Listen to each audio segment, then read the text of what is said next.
Hola, Mega Mujeres les da la bienvenida en este tercer capítulo de Herramientas para la Vigilancia y el Control Social.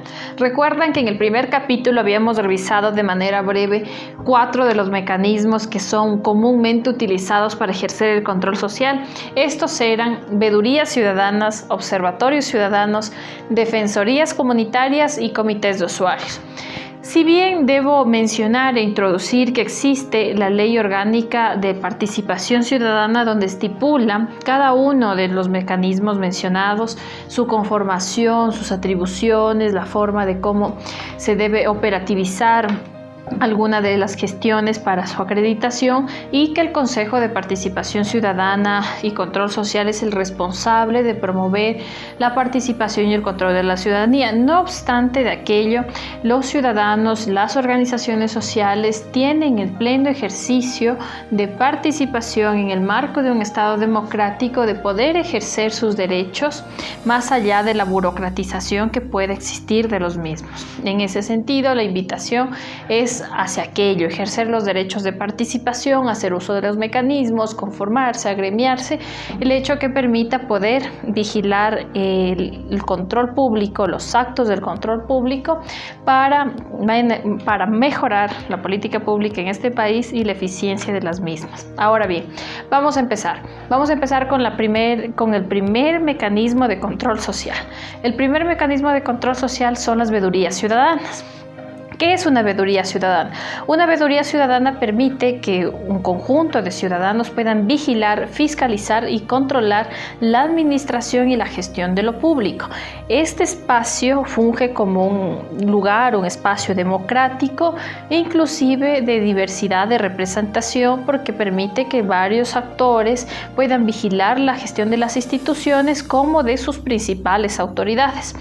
El mecanismo de control social al que hice referencia puede ejercerse de manera previa, durante y después de un hecho, de una política pública, y con esto se puede ejercer el ejercicio de funciones sobre cualquiera de las actividades del Estado, salvo aquellos casos, por supuesto, que exista reserva de la información, exista una debida justificación del por qué no son hechos publicitados. Ahora bien, ¿cuáles son los principios que debe contener, que debe contemplar una veeduría? Las veedurías deben ser autónomas, deben ser responsables, deben ser corresponsables, objetivas, garantizar la pluralidad, la independencia, la transparencia y contener criterios de equidad también en la conformación de las mismas. ¿Cómo se puede conformar una veeduría? Una veeduría se puede conformar con un mínimo de personas que se encuentren con el compromiso, con el interés, con el deseo de realizar vigilancia ciudadana, independiente, imparcial, transparente en asuntos de interés público.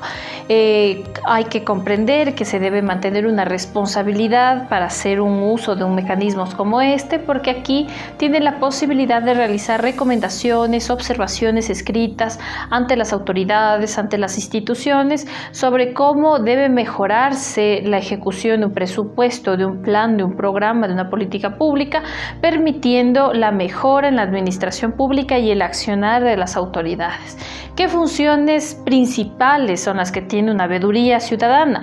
Por lo general, una veeduría ciudadana tiene como funciones fiscalizar planes, programas, proyectos, obras o servicios públicos, vigilar el ciclo de la gestión pública, en especial aquellos espacios del gasto público, observar, controlar, fiscalizar procesos de adquisición de bienes, solicitar información o documentación necesaria para el objeto de la veeduría y solicitar documentos necesarios para el desempeño de una vigilancia. El segundo mecanismo de control social son los observatorios ciudadanos.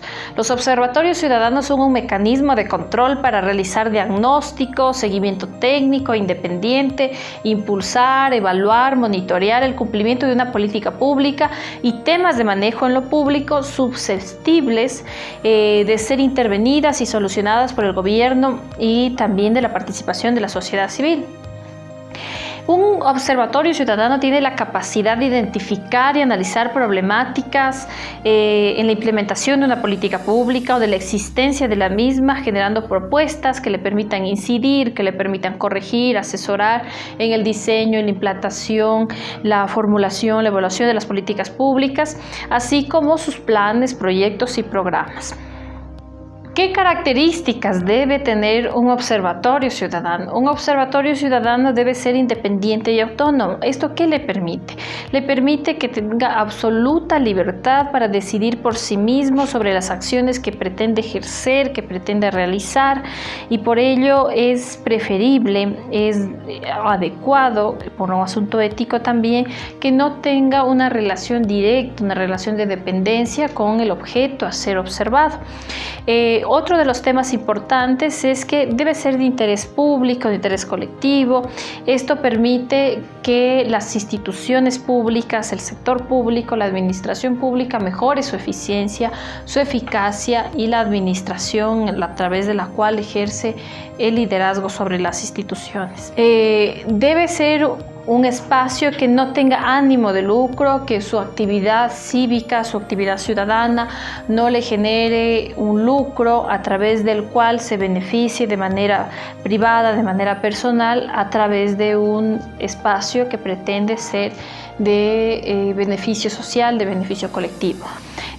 Otra de las cosas es que debe tener un trabajo permanente, es decir, tiene que haber un compromiso constante, un seguimiento constante para hacer ese seguimiento a la política pública precautelando en cada una de sus fases, con el fin de poder conseguir y tener mejores resultados. ¿Cómo se conforma un observatorio ciudadano? Como habíamos mencionado, es importante contar con un grupo mínimo de personas para poderlo conformar, que pueden ser ciudadanos, activistas, defensores de derechos, representantes de organizaciones sociales, académicos, expertos que estén interesados en observar el cumplimiento de una política pública. Su accionar es cívico, es imparcial, voluntario, objetivo, independiente.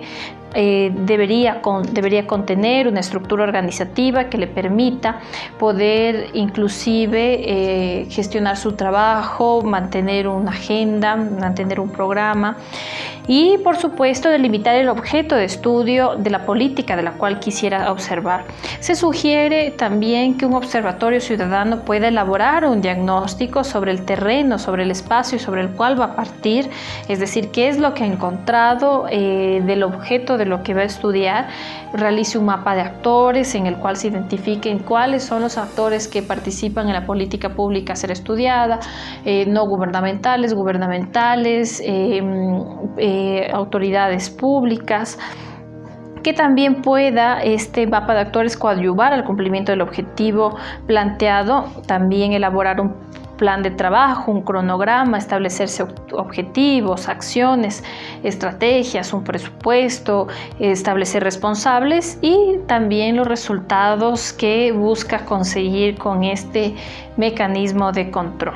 ¿Qué funciones tiene un observatorio ciudadano? Un observatorio ciudadano que siendo un espacio que integra diferentes visiones, diferentes voces, personajes con conocimiento especializado en ciertas áreas, técnicos, que enriquecen la aplicación de una política pública, pueden generar incidencia en el desarrollo de la aplicación de la política pública. Pueden promover la participación social, el diálogo ciudadano, acompañar y vigilar las políticas públicas, pueden hacer incidencia política en el mejoramiento de la calidad de los servicios públicos, pueden generar espacios de participación, de diálogo y de construcción de propuestas para el cumplimiento de políticas públicas y generar información y propuestas y análisis de impacto de la política pública.